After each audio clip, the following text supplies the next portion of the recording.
নমস্কাৰ সকলোকে। আজি আমি কথা পাতিম SSCৰ যি প্ৰটেষ্ট চলি আছে দিল্লীত তাৰ কথা পাতিম।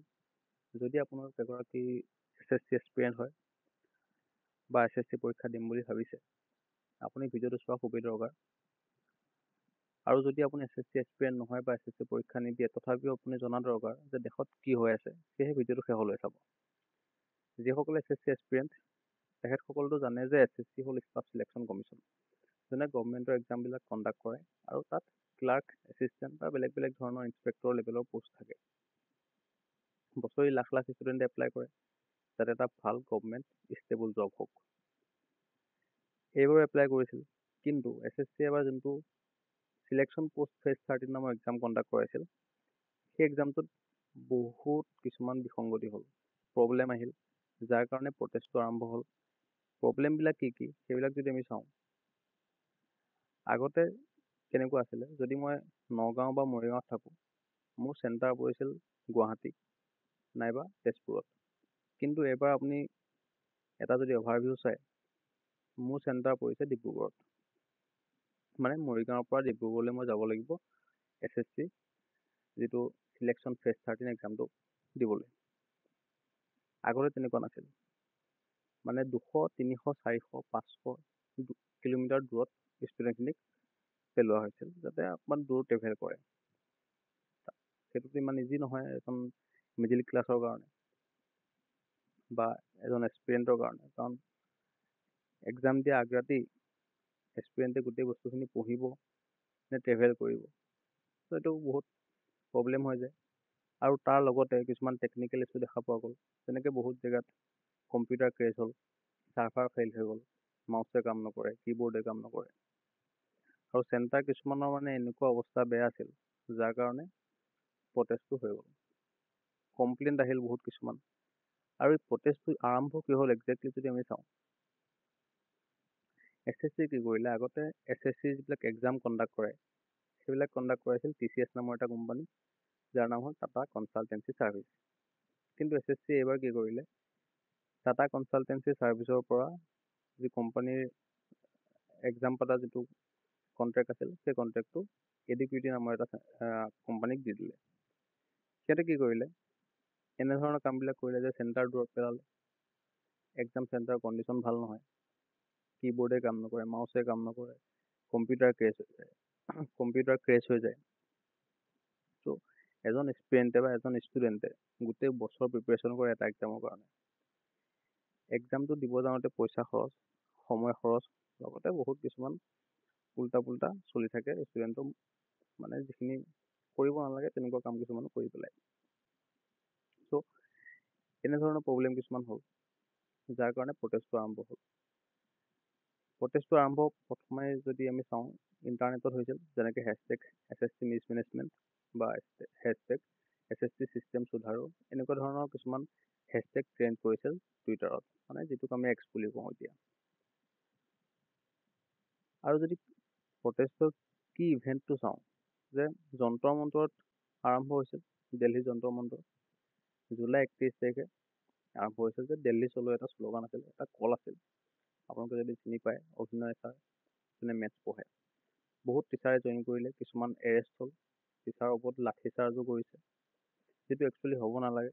কিন্তু তাৰ বিষয়ে আমি বেছি ভালকৈ নাপালোঁ, কাৰণ আপোনালোকে নিউজত দেখি আছে। এজ এ ষ্টুডেণ্ট আপোনালোকক জনাই দিয়াটো মোৰ দৰকাৰ যে কি চলি আছে বৰ্তমান SSC প্ৰটেষ্টত, সেইকাৰণে ভিডিঅ'টো বনাই আছোঁ। যদি নেশ্যন ৱাইড ছাপৰ্টৰ কথা কওঁ, আছামৰ পৰাও মানুহ গৈছে, ষ্টুডেণ্ট গৈছে, আৰু বেলেগ বেলেগ ধৰণে ছ'চিয়েল মিডিয়াত ষ্টৰিবিলাক শ্বেয়াৰ কৰিছে যে তেনেকুৱা ধৰণৰ প্ৰব্লেমবিলাক তেওঁলোকে ফেচ কৰিছে। বেলেগ বেলেগ NSUIও আৰু বেলেগ ইনকুৱাৰী বা ৰিফৰ্মছৰ কথা কৈ আছে।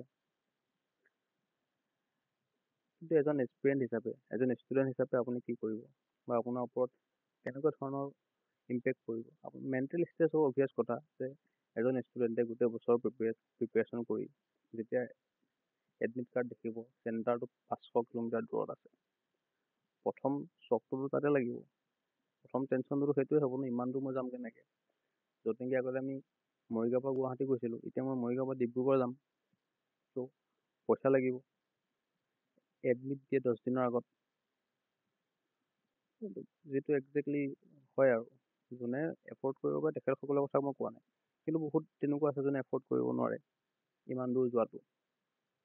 চ' প্ৰথম ষ্ট্ৰেছটো তাতে আহিব, ফিউচাৰ টেনশ্যন আহিব, কাৰণ এজটো ৰৈ নাথাকে। CGL এক্সাম পাতিব, CGLতো যদি তেনেকুৱা কৰে, কাৰণ এক্সামৰ আগদিনা মই যদি গোটেই ট্ৰেভেলেই কৰোঁ, মই অলপতো ৰিভিজন কৰিব পাৰিব লাগে যে ষ্টুডেণ্ট, চবেই কৰিব লাগে।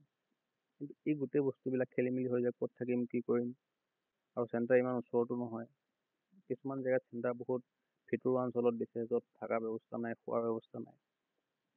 গোটেই এক্সামৰ আগদিনা যদি টোপনি ক্ষতি কৰি এক্সাম দিব লাগে, নিদিয়াই ভাল, হয়নে? আৰু এজ ৰখি নাথাকে, সেইকাৰণে টেনশ্যন হয়। ত' স্পেচিয়েলি অসমৰ কাৰণে যদি মই চাওঁ, বহুত লং ডিষ্টেঞ্চ বা মানি ইছ্যুটো বহুত হৈ যায় অসমৰ কাৰণে। But remember, you are not alone, lakhs are fighting together. এই কথাটো মনত ৰাখিব যে দিল্লীত যন্ত্ৰ মন্তৰত বহুত ষ্টুডেণ্ট আৰু টিচাৰে একেলগে আমাৰ যিখিনি SSC এক্সপিৰিয়েঞ্চ আছে তেখেতসকলৰ কাৰণে যুঁজি আছে। কিন্তু অলপতে আমি দেখিলোঁ টিচাৰসকলৰ ওপৰত লাঠিচাৰ্জ কৰিছে, সেইটো কিন্তু একো ভাল কাম কৰা নাই বুলি মই ক'ম। হোৱাট প্ৰটেষ্টাৰ ৱান্ট, মানে প্ৰটেষ্টাৰসকলে কি বিচাৰে, যিখিনি প্ৰতিবাদ কৰি আছে তেখেতসকলৰ দাবীবিলাক কি আছে, cancel bed vendor, contract and investigate mismanagement. যিবিলাক ভেণ্ডৰে এক্সাম কণ্ডাক্ট কৰিব পৰা ক্ষমতা তেখেতসকলৰ নাই, সেই ভেণ্ডৰবিলাকক কেঞ্চেল কৰিলেই হ'ল, বা যি SSC এক্সাম পাতোঁতে মিছমেনেজমেণ্ট হৈছে তাৰ কাৰণে এটা ইনভেষ্টিগেট কৰক, যাতে ষ্টুডেণ্টখিনি ফিউচাৰটো বৰবাদ নহওক। কথাটো শুনানি, ভাল চেণ্টাৰ আহক, কেঞ্চেলেশ্যন যাতে নহওক, কাৰণ মই 500 কিলোমিটাৰ দূৰ গৈ পেলাই মই যেতিয়া দেখিম যে এক্সাম কেঞ্চেল হ'ল, তেতিয়া মোৰ কেনেকুৱা লাগিব। বা আপুনিও যদি যায় এক্সামৰ কাৰণে, আপুনি গোটেই বছৰ পঢ়িছে, এক্সাম দিব গৈছে, গৈ পেলাই দেখিছে যে এক্সামটো কেঞ্চেল হ'ল। আৰু কিছুমান এক্সাম চেণ্টাৰত বাউন্সাৰ্ছ ৰাখিছে, পুলিচ ৰাখিছে, ষ্টুডেণ্টক ক'বলৈ নিদিয়ে একো যে এইটো প্ৰব্লেম আমি ফেচ কৰিছোঁ। কিছুমান জেগাত ষ্টুডেণ্টক মাৰপিট কৰাও ভিডিঅ' আমি দেখিছোঁ। Reforms for all SSC exams to make them smooth and transparent. এক্সামবিলাক স্মুথ বা ট্ৰান্সপেৰেণ্ট হ'লে বেছি ভাল। TCSৰ সময়তো ট্ৰান্সপেৰেণ্ট আছিল, কিন্তু আৰু ভাল হ'ব লাগে বুলি আমি ডিমাণ্ড কৰিছিলোঁ, কিন্তু ভালতকৈ বেছি বেয়া হ'ল। কথাটো সিমানেই। তাৰপিছত আমি যদি চাওঁ, how can you connect and help, আমি কেনেকৈ কানেক্ট কৰিব পাৰোঁ যিসকলে আমাৰ কাৰণে যুঁজি আছে দিল্লী যন্ত্ৰ মন্তৰত 31 জুলাইৰ পৰা। আমি কি কৰিব পাৰোঁ, ষ্টৰি শ্বেয়াৰ কৰিব পাৰোঁ যে #SSC মিছমেনেজমেণ্ট। আজিকালিৰ দিনত ছ'চিয়েল মিডিয়া হয়তো সকলোৰে আছে, ফেচবুক, ইনষ্টাগ্ৰাম, এক্স মানে টুইটাৰ, এইবিলাক হেছটেগ আমি ইউজ কৰিব পাৰোঁ। অনলাইন কেম্পেইন যদি চলে, অনলাইন কেম্পেইনতো আমি জইন কৰিব পাৰোঁ। ৰিলায়েবল নিউজ চেনেলবিলাক যদি আমি ফ'ল' কৰোঁ, যেনেকৈ মই এতিয়া ভিডিঅ'টো বনাইছোঁ অসম চিলেকশ্যন পইণ্টৰ পৰা, প্ৰপাৰ নিউজ যিখিনি হৈ আছে সেইখিনিয়ে কৈছোঁ, বেছি বঢ়াই কৈ মই কোৱা নাই, যিটো একজেক্টলি হৈছে সেইটো কথাই কৈ আছোঁ। লগৰ কোনোবা যদি ভাঙি পৰিছে যে লাষ্ট এটেম্প আছিল বা বহুত ভালকৈ প্ৰিপেয়াৰ কৰিছিল টেষ্ট 13ৰ কাৰণে, এক্সাম দিব নাপালে, তেখেতসকলক বুজাওক যে এইখিনি শেষ নহয়, আৰু এক্সাম আহিব, ভালকৈ এক্সামবিলাক দিলেই হ'ল। ভাঙি নপৰিবৰ কাৰণে অনুৰোধ কৰিছোঁ, সেই কথাটো আপোনালোকে বুজি পাব। তাৰপিছত মই এটা কথাই ক'ম যে SSC protest is about justice for every hardworking student। যিটো প্ৰটেষ্ট চলি আছে, যোনে যোনে কষ্ট কৰিছে সকলোৰে কাৰণে এই প্ৰটেষ্টটো চলি আছে। অসমৰ পৰা দিল্লীলৈ ভইচ আজিকালি পঠোৱাটো একো ডাঙৰ কথা নহয়।